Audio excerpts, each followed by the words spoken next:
Good morning from us, or good afternoon, or good evening, or good midday. You're trying to look in the camera for yourself. Welcome to September Favorites. I admit it's a little bit late. I've just been really kind of busy but not busy. So right now we're on like October 1st holidays, which is the holiday for the National Week. So we get 7 days holiday, or we're supposed to get 7 days holiday, but school decided to have a workshop, so we have class every day from 1:30 to 9, and it sucks balls. And then, so 1st and 2nd of October was Storm Festival, so that's why everything's just sort of been like, ugh. And we're trying to find some time for this one to get de-sexed, so say goodbye to your balls. But yeah, I caught him before. He was like meowing on this window. He always just sits on this windowsill, but he doesn't jump down, trust me. And then I just saw him like meowing to something, and I was like, what's wrong? And then I open the window and I see this cat down where the roof is, and this is a cat that just had babies like 3 months ago, and she came over here and she was trying to seduce my little baby boy. And then, so yeah, we gotta get him de-sexed straight away, or that wild cat is gonna go have his babies as well, so that's a big no. Ow! Hi guys, first up I'd like to introduce you to my book favorite of this month. This is my little bookshelf here of some books that I'm currently reading. What an awkward angle. So this month there has been a book that I picked up reading. I bought at an airport. It is being made into a major motion picture right now, and it has some of my favorite actors in it. It's one of those books where you just read it and you will literally stay awake at night. I stopped watching my TV shows. I stayed awake at night even though I had to wake up at 5 for work, reading this book because I was like, I need to know what happens next. So which one is it? I'm sure a lot of people have heard of this book or have seen the movie adverts that have been coming out recently on YouTube. So it's The Girl on a Train by Paula Hawkins. So not to be confused with Gone Girl, although it's quite a similar sort of genre. It is a thriller, but it's not too scary. So it's written from the like first person view of Rachel, which is the main character. She is the ex-wife of a man, and then she rides the train every morning to go to work. We later figure out what she's actually doing, and she's got alcohol problems, so she's a bit of a drunk, and the way they've written this is just so easy. So they've written it in each person's perspective, so it's kind of like a journal entry. This is Rachel, and then you've got journal entries from the new wife of her ex-husband. So you can see this entry is from Anna. And then the mysterious beautiful woman who goes missing that Rachel sees on the train every day. She kind of just creeps on it. It's not like riding the tube, it's a train, so you can see the back of people's houses and sort of their gardens and everything. So she gets obsessed with this perfect couple that she goes by every day, and the girl is actually called Megan. So you've got excerpts from Megan's diary as well, and the more you read, the more you find out, so it's impossible to put down. So I'm giving you a warning now. If you choose to watch this book, make sure you set out a good few free days, because you will not be able to put this down. And then the new movie is coming out, and it's got Emily Blunt in it as the main character, as Rachel, and it's just got like an all-star studded cast. It's got Justin Theroux as the ex-husband. So yeah, I don't want to give too much away, except that this is my first thriller book and I absolutely loved it. So once again, coming up next, I would like to formally invite you to my makeup station. So there's quite a lot of things beauty-wise this month, and I'll start off with a set of brushes. So if you've watched some of my YouTube videos before, you know that I have like a really random set of brushes. I don't have any good brushes. And my good friend Yu, she was like, I can't believe you use such horrible brushes, so she got me a proper set of brushes. Now these are from Nude by Nature, and they come with so many brushes. And it is very aesthetically pleasing because, you know, you've got the rose gold tip and the white brushes. And a couple of brushes I've been obsessed with is this fanny brush. I have no idea what the proper names for these are, but I'm gonna call this a fanny brush. It is the best thing to put on a highlighter with, because every time I put on highlighter with my fingers or with another brush, you get like that random blob of highlighter right on your face. But this one, you can just dust it on nicely and it feels so soft. But I think this is actually to dust away like excess eyeshadow underneath your eyes, but meh. And then another one of my favorites is, I think this is the stippling brush. So I usually use my beauty blender. Just rolled onto the floor. There's my beauty blender. But with foundation now, I've been using this stippling brush, so you can use it for wet or dry. And I just kind of like go like this, because I see that other people do it, and it has such a nice flawless finish. So that is my first beauty favorite. Another one is something quite exy. It is the La Mer eye cream. Now, I've read so many places that this is basically the best eye cream, and I get really bad underbags, and then I also get crow's feet, and I just feel like they've gotten so much better with this. It smells lovely. Smell it. And then what's the best thing that I love about this is you get this sort of rollerball stick. It's metal and it's cold and it feels amazing, and you just dab a little bit on and you put it around like a circle in your eye. You don't put it anywhere actually near your eye because it actually will seep up, and the tiniest amount will work. And I know this is quite expensive. I think it was around like 200 Australian dollars, but to invest in something that's good for your skin and will make you more useful in the long run, and in the long run you won't have to pay more money to make yourself look useful just naturally, I think it's worth it. So this is not really a beauty favorite, it's like an organizational favorite. I had a makeup stand from the Reject shop. Everyone used to get it. It was $20, and it was like squeaky and it was like shattered in some places, and it was just so annoying. And then my friend got these from Muji. They're just drawers. They come in like a thicker size. This is just one with 5 slots. You can get the big ones with just 2 slots. And do you hear that gliding sound? It just sounds beautiful. So first drawer over, we got just my everyday items. Some lipstick, some mascara, some blush. And on the top I just have my foundation and my creams and my sprays. Second drawer, we've got the 2 palettes. And then third drawer is just more eye stuff that I don't really use. And then fourth drawer, dun dun dun dun, is the lipsticks. And then fifth drawer is just random stuff that I don't really use. And it just opens so smooth, and there's something just about Muji acrylic things that I absolutely love. So this is definitely a favorite of this month. Hi guys, we are now in my bathroom and my shower, so welcome. The next favorite comes from the shower. Move across.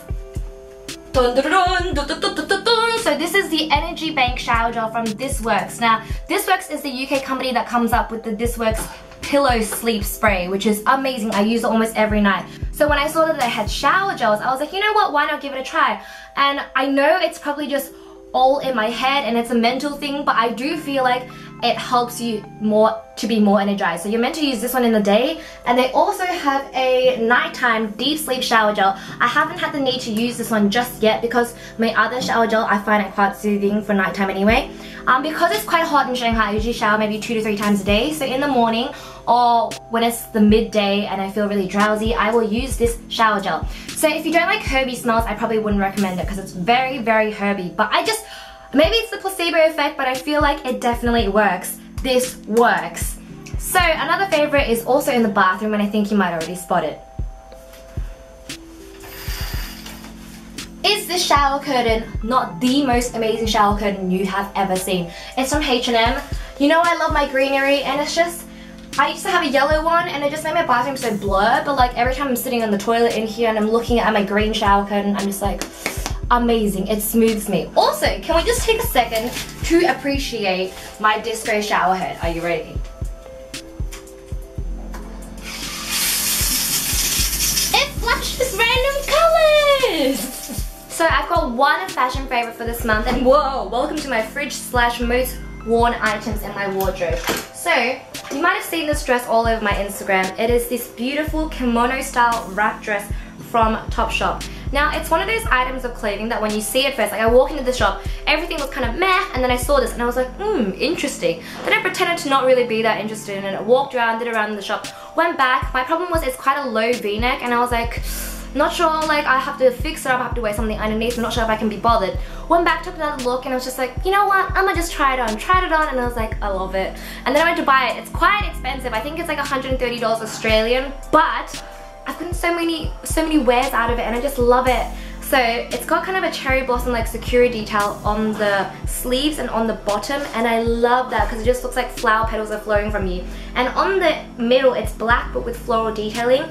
I also recently did a photo shoot in this dress as well, so I'll show you some pictures. I did it with Brian C. You can go check it out on Instagram. It was such a nice shoot, and this dress looked amazing in the sort of nature forest scene. So it's brand new from Topshop. I got it in Hong Kong, so it should be like the autumn range because now in northern hemisphere we're heading into winter. So if you hop online, I'm pretty sure you can find it still. I'll try find it and keep a link down below. So, and just another sort of shameless self-promotion here. All these clothes, half of them are going to be sold on eBay. So if you're interested in my maybe once worn clothes, never worn or very belovedly worn. I'm a hoarder with clothes. I have clothes from 5 years ago that I just never wear.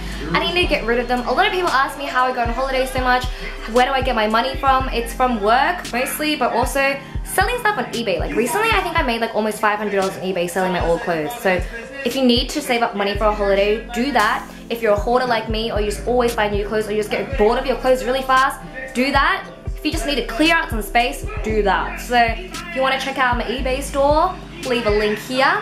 And if you want to get selling on eBay and need some help, you can ask me in the comments down below. But yeah, it's a very good way to make money and clear out things. And of course, if you don't need to save for anything, you can just sell your clothes and use the money and buy more clothes. So with the next favorite, we have to come to the desktop. And you can see what I'm watching recently. I'm watching Weeds on Netflix, and the reason why I chose this series, I used to never want to watch it because I was like, it sounds a bit illegal, but then it has like 7 seasons, maybe 8. I'm up to the 7th season, episode 10, so I think I'm almost done. I've only been watching it for a week, so I've literally cleared out 7 seasons in a week. This episodes are short, they're like 20 minutes long, it's dark comedy, so it's very rude, it's very vulgar, there's profanity, there's nude stuff in there, but it's just hilarious. And the main character, Nancy Baldwin, is basically a mother, and her husband passed away, so in order to keep her 2 kids alive and to keep the family running, she has to go into an illegal business of dealing some specific herbs. And then it's just very interesting because at the start she's basically just kind of a pushover, and then she just gets so gangster, she gets so boss, and I feel like it's very empowering to watch sometimes as well. And through this TV show I sort of found my own power as well, because recently with like pay and stuff, like I've never liked talking about money, and especially pay, so I'm very bad at negotiating, and I usually just let people walk all over me. So this time I was like, you know what, you're not paying me enough, so either you pay me this amount or I'm not gonna do the event. So yeah, I'm not gonna say which one it is, but then literally like I was just like, you know what, I'm gonna be a Nancy Baldwin in real life. So I feel like you can take some good things away from this TV show, not only that it's hilarious. So finishing off with a quote as usual. This one comes from quite a strange random place of a source. So I was watching my YouTube videos, and I was watching a Vagabond Youth's video about just being lost and not really knowing what to do with life. And then one of her very nice viewers commented, and the comment just really blew me away, like what they said and everything. So I just wanted to read this one to you for all those lost souls out there, for all those people in their mid-20s or just in their teens when you just really don't know what you're doing with life. So the viewer is called Valerie Mendoza. She says, I don't think we find ourselves one day. I don't think we'll ever arrive at an age and be a concrete person that fits in a box that's stagnant and that's no longer growing. I think who you are is already there. It's something you either share or don't share, and that in itself is also your decision. We'll never arrive to who we are because you isn't a destination. You isn't a destination. You isn't a destination. Put that in your head. It's a journey. You are yourself, the good, the bad, the ugly, the scared. And when I read it, I was just like, you know, I hope you felt that as well. So that's what I wanted to leave with you today. Thank you so much for watching September favorites. I finished all my Greek videos, I think. I didn't really get around to doing a Greek haul or a Greek lookbook. So let me know if you still want that, or like a swimwear haul. But yeah, I've got some more Shanghai videos to do, so let me know what videos you'd like to see first, because it's literally so much stuff to film and so much stuff to edit that I don't know where to start, and I don't know which one you would like to see first. So let me know in the comments down below. And it's October! Woo! That means it's only like 2 months away to Christmas, and I'm so excited. So thank you so much. Bye from us, but not for forever. Hi guys, so I thought I'd start this favorites a little bit differently, a little bit more lifestyle, so it's gonna be a bit more casual. But yes, August is over, and I was gonna say, like, I feel like I haven't really done it. Oh, you can see me scratching my bum. I was gonna say that I feel like I haven't really done a lot for August, but then I looked through my diary.